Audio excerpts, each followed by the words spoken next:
Halo semuanya, kembali lagi ke channel yang seadanya ini. Kali ini gue akan membahas tentang novel baru dari anime yang baru tamat, yaitu Nozomu Fushi no Boukensa atau bahasa Inggrisnya The Unwanted Undead Adventurer. Nah, kali ini kita akan membahas dari episode terakhir yang dimana si Ren Faina atau si Ren Vivi itu meminum sebuah cairan. Nah, di situ kita akan membahasnya detail-detail kecilnya juga. Habis itu kita baru lanjutkan dengan kelanjutannya. Oke, jangan berlama-lama lagi, langsung kita gaskan.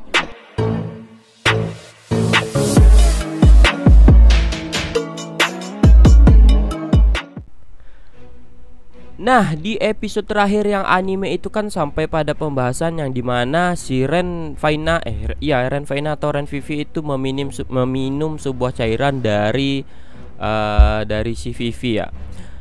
Rasa sakit yang membakar pun menjalar di seluruh tubuh Ren saat setetes darah menyentuh lidahnya. Untuk sesaat Ren pun berpikir sebaiknya ia berhenti meminum cairan itu.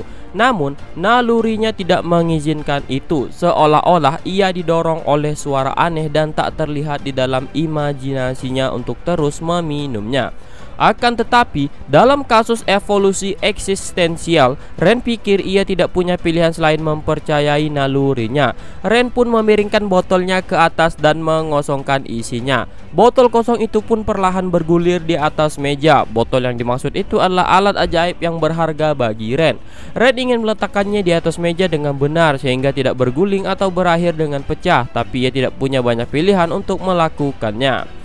Lautan merah pun membanjiri mata Ren. Gelombang rasa sakit dan penderitaan yang tidak bisa dijelaskan pun memukul seluruh tubuhnya. Tapi Ren tidak merasa sedang sekarat sekarang. Dia hanya merasa seperti sesuatu secara paksa mengubah bagian dalam tubuhnya dari dalam.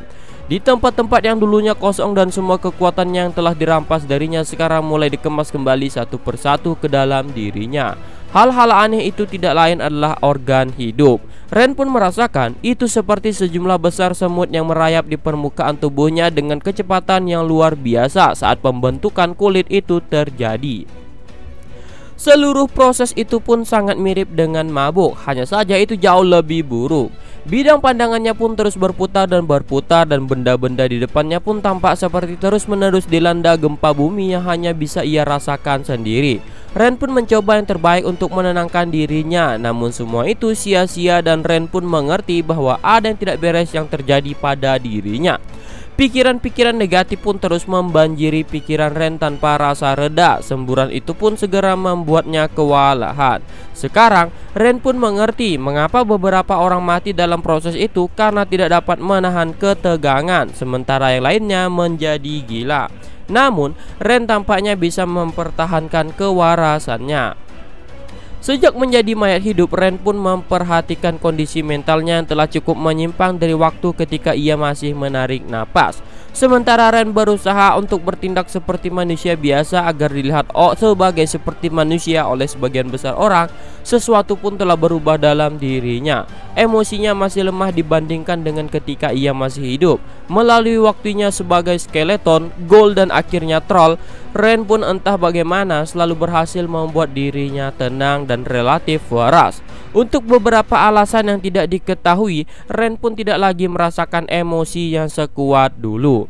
Meskipun begitu, hal-hal tertentu masih menyebabkan sedikit emosi muncul dalam hati Ren, seperti impiannya untuk menjadi petualang kelas Mithril yang sering memicu reaksi dari dalam dirinya. Hal itu terjadi karena kenyataan bahwa Ren telah memimpikannya sepanjang hidupnya. Itulah sebabnya Ren tetap terpikat oleh mimpi itu. Dan Ren merasa lebih terpikat daripada sebelumnya ketika ia masih menarik napas. Namun, dedikasinya terhadap tujuan itu dapat dengan mudah dilupakannya, seperti pemikiran yang hilang setelah seseorang terbangun dari periode tidur. Sehingga Ren pun harus memegangnya erat-erat agar tidak pernah lupa. Itulah sebabnya Ren tidak bisa menyerah memerah dan melepaskan. Bahkan dengan rasa sakit yang melanda tubuhnya, Ren pun bisa mendengar suara di suatu tempat yang sangat jauh. Dalam pandangannya yang berputar-putar itu ada wajah Lorraine. Sementara Ren masih prihatin dengan keseluruhan kemajuan evolusi eksistensialnya, Ren pun merasa dirinya telah dengan aman mengatasi tantangan yang paling sulit, yaitu tetap waras terlepas dari rasa sakit dan tidak mati secara mental terhadap penderitaan yang tampak tak berkesudahan tersebut.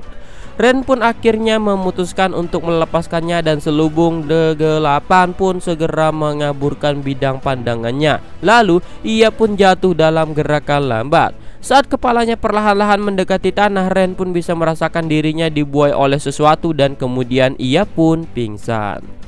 Tidak lama kemudian, segalanya pun tampak teratur seperti yang diharapkannya.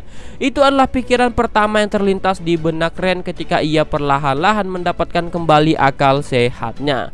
Tubuhnya pun terasa berkonflik dan berderit di banyak tempat. Namun, ketika ia membuka matanya, Ren pun dikejutkan oleh beratnya kelopak matanya yang sudah sangat lama tidak dirasakannya selama ia sebagai troll. Cahaya redup pun muncul di depan mata Ren saat ia perlahan-lahan membukanya. Itu adalah nyala lilin yang bergetar perlahan dalam kegelapan.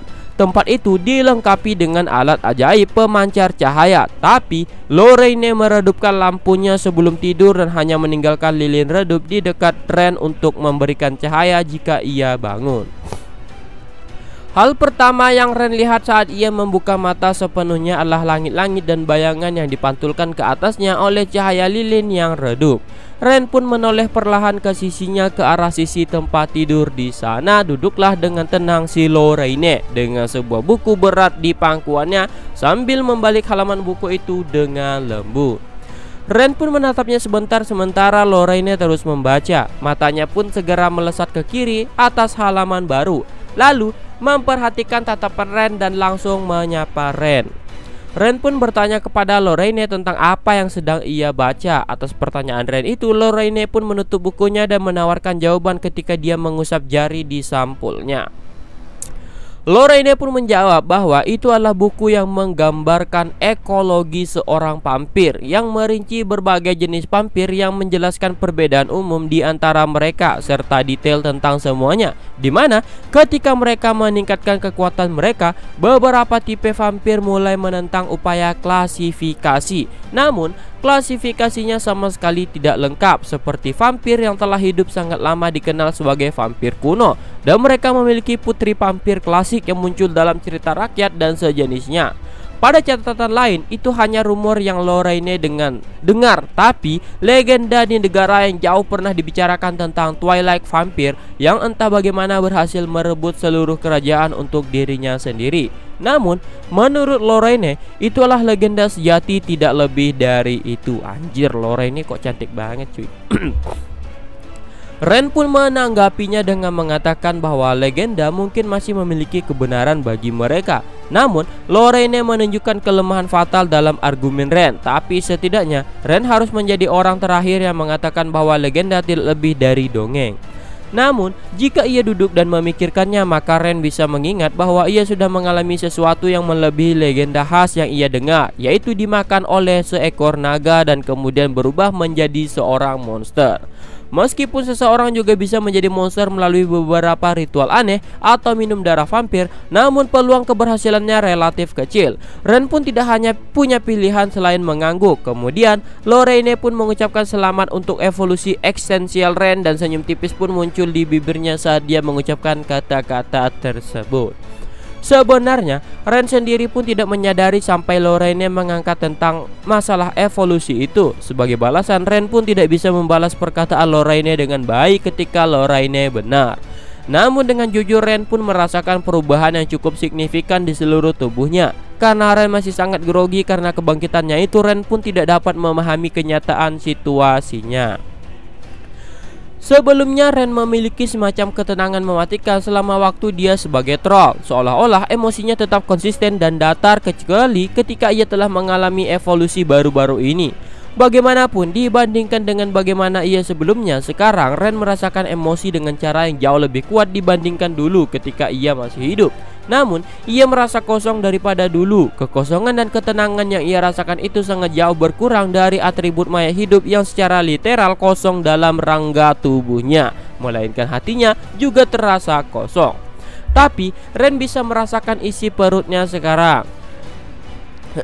Tubuhnya yang sebelumnya kosong sekarang telah diisi dengan cara tepat. Seolah membaca pikiran Ren, Lorraine pun membawa cermin yang agak besar ke tempat Ren berdiri. Cermin itu pun tampak bersandar di dinding ruangan itu. Untuk melihat perbedaannya, Lorraine pun menyuruh Ren untuk membuka jubah dan topengnya. Dengan patuh, Ren pun mengikuti instruksi Lorraine untuk melepas salah satu sarung tangannya. Ren pun melihat ke bawah ke arah tangannya dan hal itu pun membuat Ren terkejut. Tangannya sekarang halus dan agak normal, sangat kontras saat mereka terlihat di pagi hari, dan itu tampak sangat aneh bagi Ren sendiri. Meskipun tangannya sekarang halus dan agak manusiawi, namun mereka sangat pucat, seolah-olah sama sekali tidak ada darah yang mengalir melalui mereka. Meskipun begitu, paling tidak mereka tidak lagi tampak seperti mayat hidup yang mengerikan. Ren pun bertanya apakah sekarang ia tampak sedikit lebih manusiawi. Lorraine pun mengatakan beberapa kemajuan. Pertama-tama ada keraguan apakah Ren bisa menjadi manusia sepenuhnya lagi. Meskipun sepintas ia tampak seperti manusia, tetapi Lorraine tidak bisa membuat penilaian yang berharga tanpa melihatnya sendiri, sehingga ia pun menyuruh Ren untuk melepas topeng dan jubahnya. Respon Lorraine pun agak sedikit bermasalah, tetapi dia benar. Seperti yang dikatakan Lorraine, tidak ada yang tahu kalau Ren bisa kembali menjadi manusia. Tetapi kejutan dari evolusi itu tidak mempengaruhi Ren yang serius yang ia kira. Paling tidak, ia tidak harus menghabiskan seluruh hidupnya sendirian. Ren pun memiliki beberapa pakaian di balik jubahnya, tetapi itu adalah pakaian murah yang terbaik. Ren memang memakainya dengan sengaja, terutama karena tubuhnya penuh lubang pada satu titik. Karena jika ia mengenakan pakaian yang sedikit, ia khawatir dagingnya akan rontok. Secara realistis, Ren dapat dengan mudah memperbaiki area yang diderita dengan sihir penyembuhan atau keilahian. Jika ada daging yang jatuh, maka itu tidak akan menimbulkan masalah yang terlalu banyak. Lorraine pun mengangguk pelan sambil menatap tubuh Ren yang sekarang terbuka. Ren pun menatap bayangannya di cermin. Sayangnya tidak ada perubahan sama sekali. Tubuhnya masih relatif kering dan penuh lubang. Namun itu sudah cukup mendekati tubuhnya saat ia masih hidup. Perbedaan utamanya adalah saat ini tubuhnya tampak sangat pucat, bahkan agak biru di beberapa bagian karena kekurangan darah. Secara pribadi, itu sudah lebih dari cukup bagi Ren untuk saat itu. Sekarang Ren sudah memiliki kulit dan tidak ada lagi lubang di tubuhnya. Itu merupakan hal yang paling menakjubkan baginya. Sensasi yang dialami Ren ketika ia bangun sebelumnya itu adalah kekencangan kulitnya yang baru terbentuk. Hampir tidak ada kerutan, sangat kontras dengan bagaimana ia sebelumnya. Ren merasa ia baru saja dilahirkan kembali. Rasa dingin dari punggungnya pun agak mengkhawatirkannya. Namun itu hanya tangan Lorraine dengan lembut membelai kulit di punggungnya. Lorraine pun mengangguk puas. Ia mengatakan bahwa itu bukan lagi regenerasi, melainkan kelahiran baru dengan kulit yang baru. Di masa lalu, Lorraine telah merawat Ren ketika ia terluka dan memandang bagian atas tubuh Ren yang telanjang dengan polos. Selain menyentuhnya untuk merawat lukanya, Ren pikir sekarang kulitnya jauh lebih halus daripada bagaimana Lorraine mengikatnya dulu. Seperti yang dikatakan Lorraine, semua bekas luka yang ia miliki dari kehidupan sebelumnya sekarang benar-benar hilang. Dan Ren pikir tubuhnya sekarang benar-benar merekonstruksi sendiri setelah ia menjadi seorang undead. Bagaimanapun, Ren masih tidak benar-benar yakin, tetapi Ren tampak tidak benar-benar peduli tentang bekas lukanya itu. Lorraine pun menyela Ren sebelum Ren bisa mengungkapkan pendapatnya tentang masalah itu, karena menurut Lorraine, petualang lebih suka memiliki bekas luka seperti itu. Namun sekarang mereka semua telah hilang. Namun tetap saja, Lorraine melihat tidak terlalu banyak perubahan di sana selain sayap kecil di punggung Ren. Lorraine pun menyampaikan perubahan yang seharusnya mengejutkan itu dengan nada yang datar. Mendengar kata sayap, Ren pun memiringkan kepalanya ke satu sisi. Lorraine pun melakukan hal yang sama. Bukan niat Lorraine untuk diam tentang masalah itu. Dia hanya berasumsi bahwa Ren sudah tahu tentang sayap di punggungnya karena sempat bergerak. Untuk memastikannya, Lorraine pun menggali beberapa rak di kamarnya sebelum berhenti dan membawa keluar cermin lainnya. Sambil memegang cermin yang dia temukan, Lorraine pun berdiri di belakang Ren dan memantulkan bayangan punggung Ren di cermin di hadapannya. Dengan ini, Ren pun bisa melihat punggungnya yang memiliki sepasang sayap itu. Tidak salah lagi, di punggung Ren telah tumbuh sepasang sayap simetris dengan satu di tangan dan lainnya di kiri. Mereka tidak berbulu seperti burung, mereka lebih seperti sayap kekelawar yang kurus dan tipis. Meskipun mereka dilipat menjadi bentuk yang agak kompak, Ren pun mulai menyadari bahwa dia bisa menggerakkan mereka sedikit jika ia memusatkan perhatiannya pada itu. Menyaksikan hal itu, Lorraine pun tampak puas dengan tontonan itu. Lalu, Lorraine pun meletakkan tangannya di atas sayap yang baru tumbuh tersebut untuk memeriksa selaput mereka dan dengan lembut merentangkannya. Hal itu pun membuat Ren merasakan sensasi yang agak geli. Dengan mengizinkan Lorraine untuk memeriksa tubuhnya secara menyeluruh, itu juga berkontribusi pada pengetahuan Ren sendiri tentang kemampuannya. Ren pun tidak punya banyak pilihan selain menerima perilaku Lorraine yang ingin tahu untuk saat ini.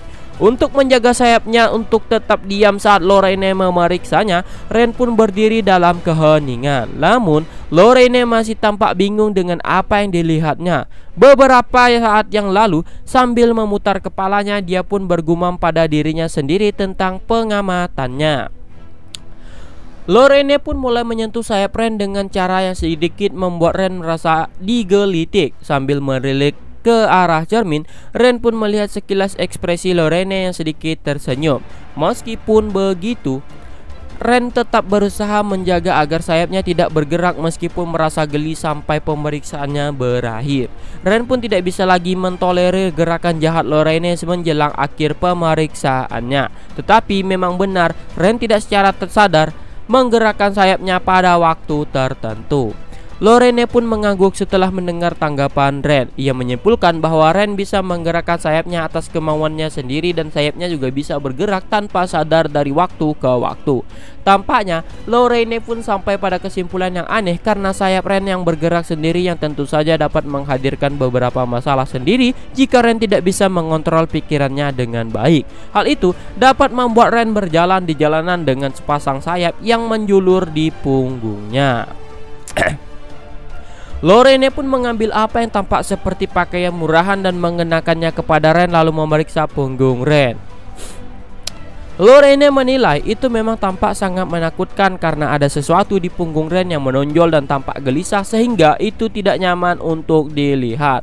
Ren pun tidak bisa melihatnya sendiri, tetapi dia bisa membayangkan kengerian yang akan ditimbulkannya pada orang Meltaesia biasa. Lagi pula, ada beberapa monster yang memiliki kebiasaan buruk yang bertelur di dalam manusia. Dan Ren sendiri telah melihat hal-hal mengerikan itu dalam karir petualangannya yang panjang, di mana permukaan kulit mereka akan bergerak dan bergelombang seolah-olah 1000 cacing tanah yang ingin menerobosnya dan setelah itu mereka akan meledak. Itu adalah satu dari 3 kenangan paling aneh yang bisa Ren ingat dari kehidupan sebelumnya. 2 kenangan aneh lainnya adalah ketika Ren melihat potongan-potongan tubuhnya sendiri yang membusuk selama ia menjadi Golden Troll. Lorraine yang telah mengamati Ren sepanjang waktu itu pun akhirnya menawarkan saran agar Ren melipat sayapnya karena sebagian besar monster dapat melakukannya. Untuk melakukannya, Lorraine pun menyuruh Ren untuk memulainya dengan membayangkannya di pikiran dengan harapan agar sayapnya itu akan bergerak dengan 1 atau 2 pemikiran yang kuat. Untuk sesaat, mata mereka pun bertemu dan Ren pun bisa melihat dari pandangan Lorraine bahwa mereka berdua memiliki pendapat yang sama bahwa apa yang mereka lakukan itu sangatlah konyol. Tapi sayangnya, mereka harus melakukannya karena memang tidak ada jalan yang nyata untuk hal itu.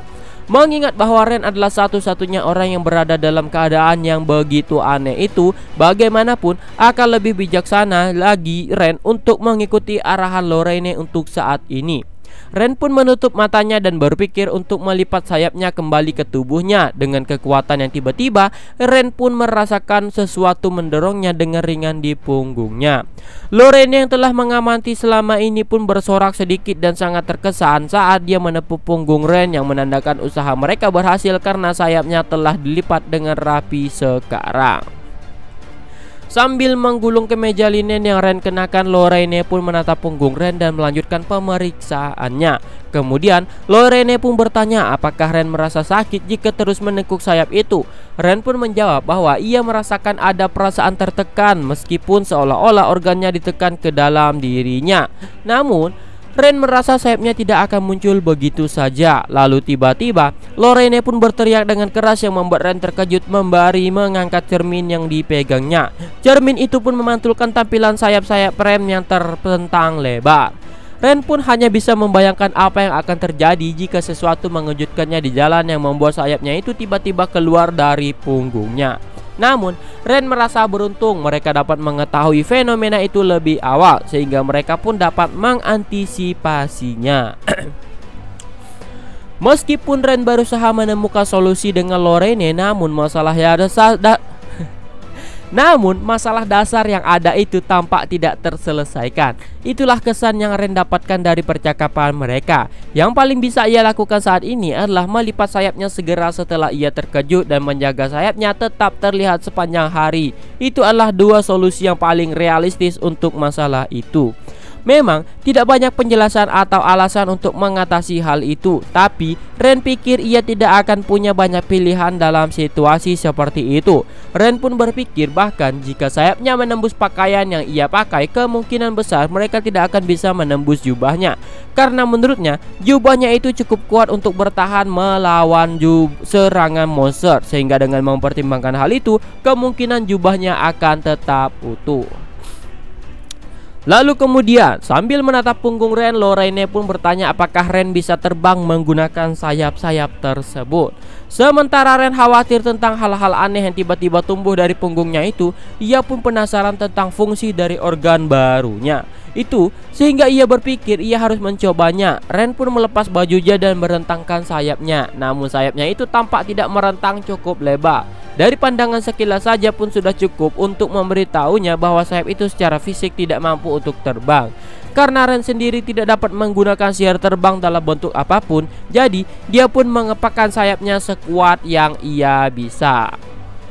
Melihat tidak ada perkembangan, Lorraine pun mengerti bahwa mereka harus memverifikasi beberapa aspek lain dari organ tubuh baru Ren. Secara fisik, jelas Ren tidak bisa terbang. Yang bisa ia lakukan hanyalah membuat sedikit hembusan dan mengirimkan gelombang udara ke seluruh ruangan.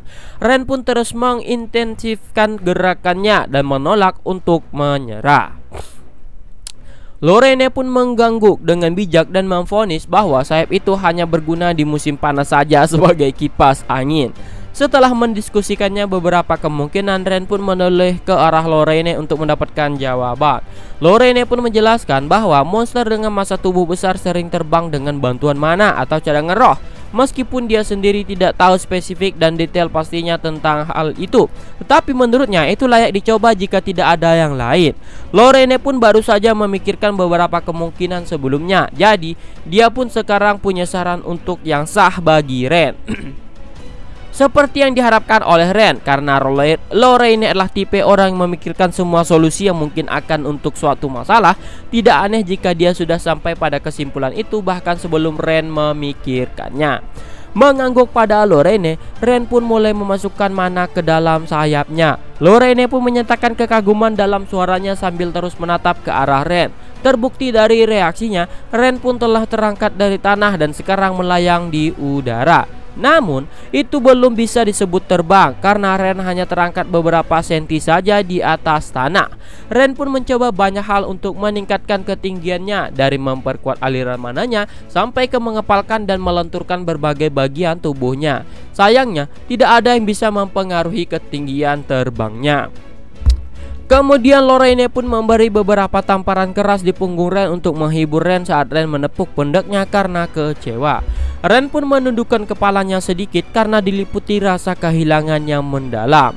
Lorraine pun dengan cepat meyakinkan Ren bahwa mereka masih belum mencoba beberapa hal seperti roh atau keilahian.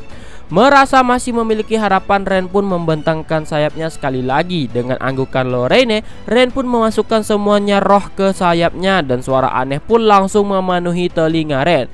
Sebelum ia dapat mengidentifikasi suara itu dengan benar, Ren pun menyadari bahwa kepalanya telah didorong dengan keras ke dinding.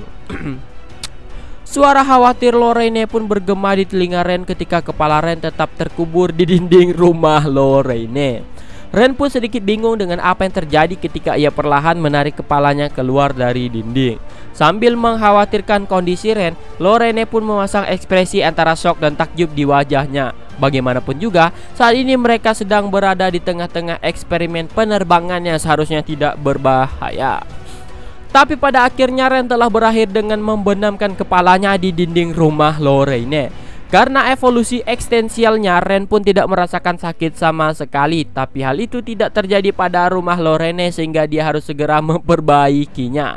Lorraine pun berdiri di tempat sambil merapal mantra di bawah nafasnya. Dalam beberapa detik, dinding yang rusak pun perlahan menutupi lubang yang menganga. Dan tak lama kemudian semuanya pun utuh kembali. Itu adalah dinding yang sederhana, jadi itu tidak memerlukan perbaikan magis yang rumit. Tapi mantra yang digunakan untuk memperbaiki lubang dan kerusakan lainnya tidak sesederhana sihir serangan. Itu adalah mantra yang sangat rumit dan teknis. Lorraine sendiri berspesialisasi dalam mantra-mantra seperti itu. Jadi ia mampu memperbaiki kerusakan tanpa mengangkat jarinya. Sebagian besar individu yang fasih dalam mantra alam ini adalah penyihir milik satu guild arsitektur atau lainnya yang cukup langka. Dan mereka sering menjual jasa mereka kepada para bangsawan dan klien kaya lainnya di ibu kota. Lorraine pun menoleh kepada Ren ketika dia menyelesaikan bagian terakhir dari memperbaikannya. Ren pun mengangguk sebagai jawaban. Lorraine pun menegur Ren dengan ekspresi jengkelnya bahwa dalam bereksperimen itu tidak harus dilakukan dengan terburu-buru hingga harus memasukkan jumlah roh yang berlebihan seperti itu. Seperti yang dikatakan oleh Lorraine, seharusnya Ren memasukkan sedikit roh ke sayapnya sebagai tindakan pencegahan agar tidak menyebabkan kecelakaan. Ren pun tidak bisa membantah omelan Lorraine. Lorraine pun menyarankan kepada Ren untuk mencobanya lagi dengan menanamkan roh secara perlahan ke sayapnya. Ren pun mengangguk patuh pada saran Lorraine. Karena akan menjadi masalah jika dia terbang secara acak ke arah yang aneh lagi, Ren pun memposisikan dirinya di tengah ruangan dengan posisi membelakangi dinding. Sekarang, hanya dengan sejumlah kecil roh pun sudah cukup untuk menghasilkan sejumlah dorongan ke depan dengan sayapnya kali itu. Kecepatan dorongnya pun meningkat sesuai dengan intensitas roh yang dimasukkan sehingga Ren pun segera mencapai ambang batas aman. Lorraine yang mengamati gerakan Ren pun punya saran lain untuk diberikan. Lorraine berkesimpulan bahwa roh menghasilkan daya dorong dan mana kemungkinan Ren untuk melayang bebas sehingga ia pun menyuruh Ren untuk tidak bergerak dengan memasukkan mananya saja. Untuk menunjukkannya, Ren pun membiarkan roh di sayapnya memudar lalu memasukkan mana sekali lagi. Ren pun melayang sedikit ke kiri dan ke kanan. Meskipun gerakannya sangat lambat, tapi Ren masih bergerak. Kemudian Lorraine pun bertanya apakah Ren tidak bisa mendorong dirinya ke depan pada saat ia terbang dengan mana. Ren pun menjawab bahwa memang dia sendiri belum mencobanya. Karena itulah dia harus mencobanya. Memanfaatkan kedua kekuatan akan agak sulit dari sudut pandang teknis. Tapi Ren bisa melakukan sesuatu yang mirip dengan menggabungkan mana dan roh yang bisa disebut dengan fusion art. Untuk orang yang telah melatih keterampilan mereka dengan cara yang lebih ortodok, mungkin akan menganggap metodologi Ren itu aneh. Namun secara pribadi, Ren sendiri sudah terbiasa dengan aplikasi serampangannya itu. Jadi sangat mungkin baginya untuk memasukkan roh dan mana ke dalam sayapnya pada saat yang bersamaan.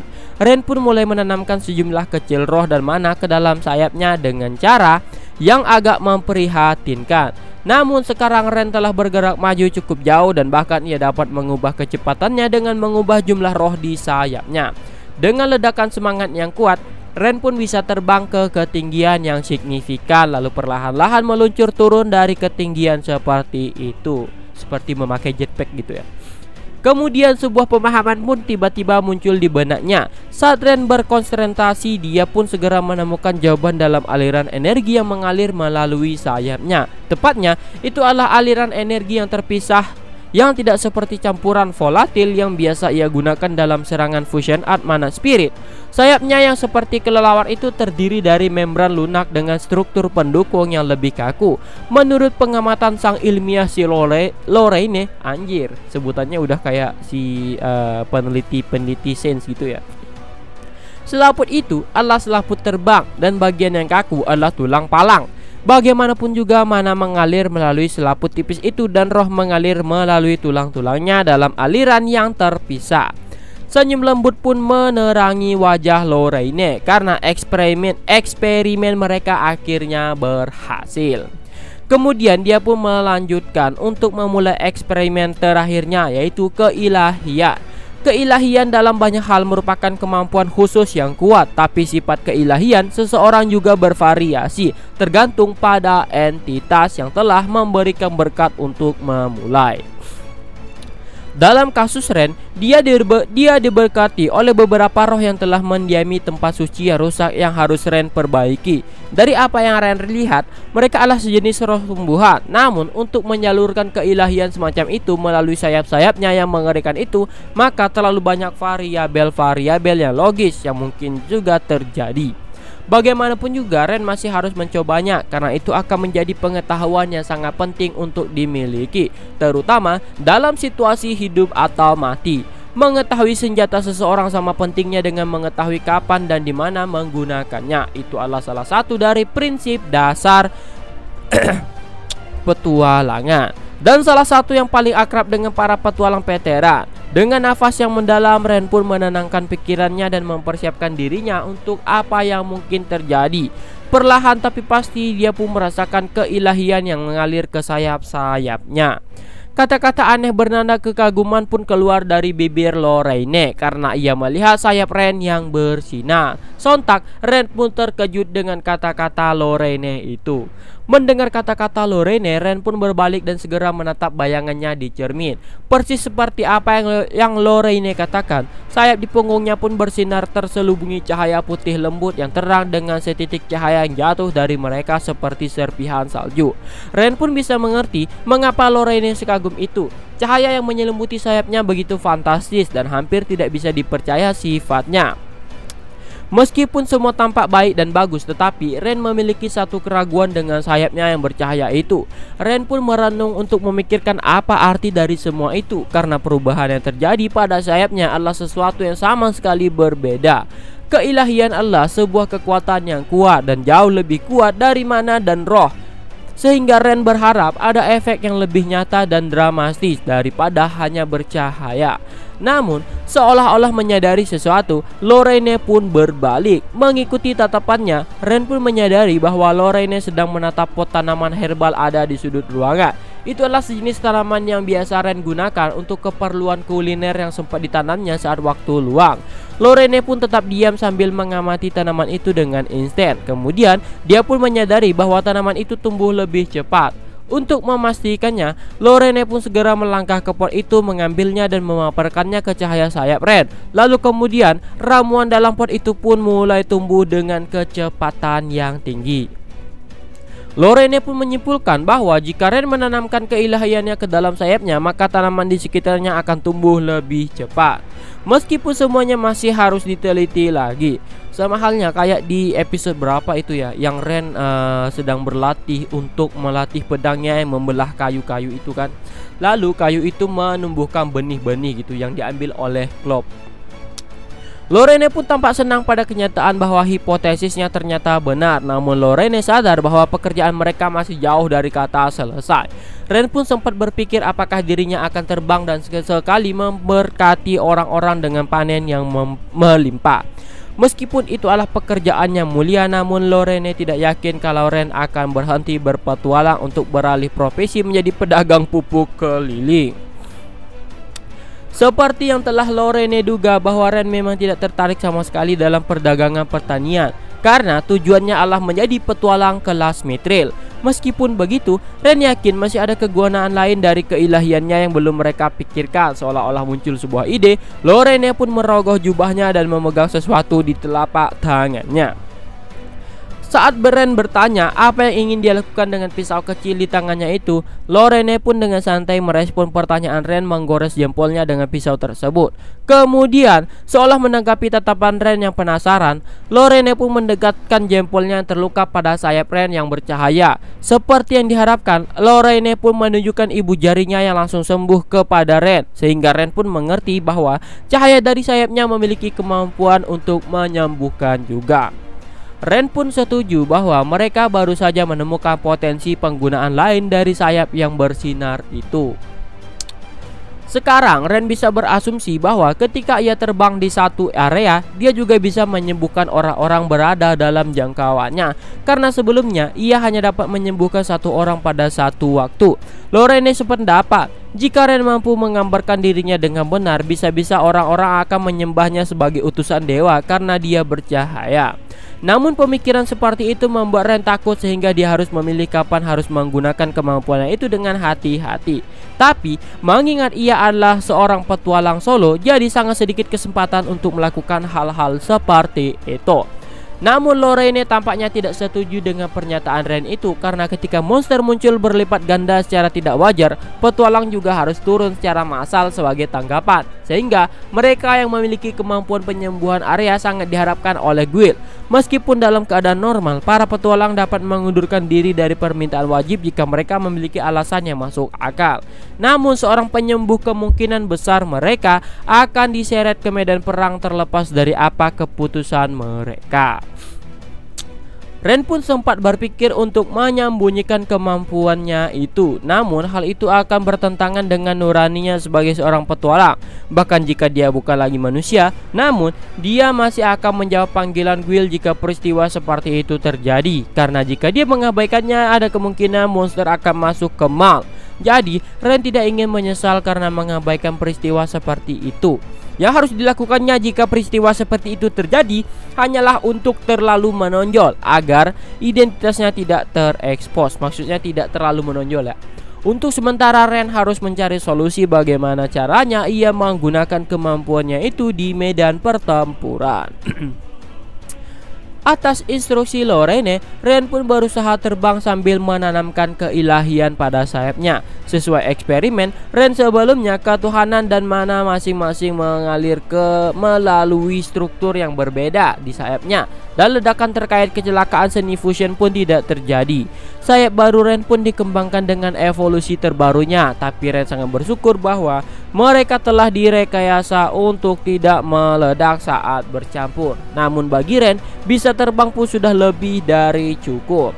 Melihat reaksi Lorene yang mengamatinya, Ren pun merasa Lorene memiliki gagasan umum tentang akan menjadi apa Ren nanti. Tetapi Ren sendiri belum menekankan untuk hal yang spesifik. Sementara itu, Lorene hanya menggelengkan kepalanya saat ditanya tentang hal itu. Lorene pun tampak tidak terburu-buru saat dia membaca buku tentang vampir di tangannya. Namun, Lorene tampak sudah memiliki gambaran umum tentang akan menjadi apa Ren nanti, dan ia baru saja memeriksa buku tebalnya untuk memverifikasi asumsi-asumsinya itu. Lorene pun melanjutkan penjelasannya bahwa dia sendiri yakin setelah melihat sayap Ren itu, karena vampir bukanlah monster dengan sayap, sebab sebagian besar dari mereka tidak bisa dibedakan dari manusia. Hanya saja mereka memang memiliki taring untuk menghisap darah, sehingga Lorene pun menyuruh Ren untuk membuka topengnya untuk memastikan penampilannya. Ren pun mengangguk dan menggeser topengnya untuk memberi Lorene tampilan yang lebih baik. Itu adalah bentuk wajah Ren yang stabil yang dapat mempertahankan untuk waktu yang lama. Sebelumnya, geraham dan tulang rahang Ren masih terlihat dengan potongan-potongan daging kering dan otot yang menempel di kulitnya di sana sini. Lorene pun mengeluarkan napas kecil saat dia melakukan inspeksinya, karena meskipun Ren memiliki daging dan kulit yang lembut di sana, namun tampilannya sangat pucat sehingga membuat Ren terlihat seperti orang yang kurang sehat. Lorene pun mengangkat kedua tangannya ke pipi Ren dan segera mulai memeriksa wajah Ren dengan sedikit kasar untuk mendapatkan tampilan yang lebih baik. Di sana, Lorene pun menemukan taring sehingga dia pun berasumsi bahwa Ren adalah vampir, meskipun dia sendiri pun belum yakin akan hal ini. Setelah melepaskan pipi Ren, Lorene pun berjalan ke meja mengambil sebotol darah lalu kembali lalu kembali sambil menyuruh Ren membuka mulutnya. Dengan patuh, Ren pun membuka mulutnya, lalu Lorraine pun segera membuka botol itu, mencelupkan tongkat kayu kecil ke dalam botol itu dan memasukkannya tongkat yang berlumuran darah itu ke dalam mulut Ren. Setelah itu, Lorraine pun melihat bahwa taring Ren tiba-tiba memanjang saat ia berpikir untuk menghisap darah. Lalu kemudian Lorraine pun menyuruh Ren untuk membuka topeng bagian atas wajahnya, karena menurutnya para vampir pasti memiliki mata yang merah. Sambil mengangguk, Ren pun membuka topengnya sekali lagi untuk memperlihatkan bagian atas wajahnya yang tampak sudah dipenuhi daging. Lorraine pun mengulurkan tangannya untuk menyentuh wajah Ren dengan lembut. Setelah memeriksa wajah Ren, Lorraine pun mengucapkan selamat datang kembali kepada Ren Faina. Ren pun memiringkan kepalanya karena bingung dengan kata-kata Lorraine itu. Sekarang, Lorraine pun dapat memastikan bahwa klasifikasi Ren adalah sebagai seorang vampir. Saat ditanya tentang maksud pertanyaannya itu, Lorraine pun menjelaskan bahwa Ren telah berevolusi menjadi sejenis vampir kecil, yaitu varian yang berada di satu tingkat di atas astral. Meskipun dia sendiri belum bisa menemukan klasifikasi yang tepat pada akhirnya, namun dengan mata merah dan memiliki taring yang bereaksi terhadap kehadiran darah, itu membuktikan bahwa Ren adalah memang seorang vampir. Melihat ekspresi Ren yang sedikit kecewa dengan penjelasan yang sedikit abu-abu itu, Lorraine pun melanjutkan penjelasannya bahwa dia sendiri belum pernah mendengar tentang vampir yang bersayap. Selain itu, Ren terlalu jauh dari kebanyakan monster. Tubuhnya istimewa dan berbeda karena sifatnya unik ya. Ren tidak akan cocok dengan klasifikasi yang sudah ada sebelumnya atau varian atau subspesies yang sudah ada sebelumnya. Jadi, Lorraine pun hanya bisa mengatakan bahwa Ren adalah eksistensi yang dekat dengan sejenis vampir kecil. Meskipun begitu, Lorraine masih ragu apakah Ren masih akan berevolusi ke bentuk yang lebih baru, sehingga dia pun masih bertanya-tanya akan menjadi apa Ren nanti. Mendengar penjelasan Lorraine itu, Ren pun berharap bahwa dia akan tetap seperti itu dan tidak akan berevolusi menjadi makhluk yang tidak manusiawi, karena pendapat Lorraine itu memang valid. Nah, mungkin sampai segini dulu untuk pembahasannya kali ini. Pembahasan kali ini cukup mengulang ya. Ada yang mengulang bagian-bagian di episode terakhir animenya. Namun kali ini akan kita bedah dengan detail-detail kecilnya. Jadi gitu. Nozomi no Fushi no Boukensai ini ya lumayan menarik ya animenya. Agak-agak santai gitu. Like novelnya juga ada pertarungannya, ada santai-santainya, ada ya pokoknya mantap lah. Tidak ada unsur politik kayak si Kain gitu ya. Kayak Boken Roku itu. Jadi ya sampai segini dulu dan see you.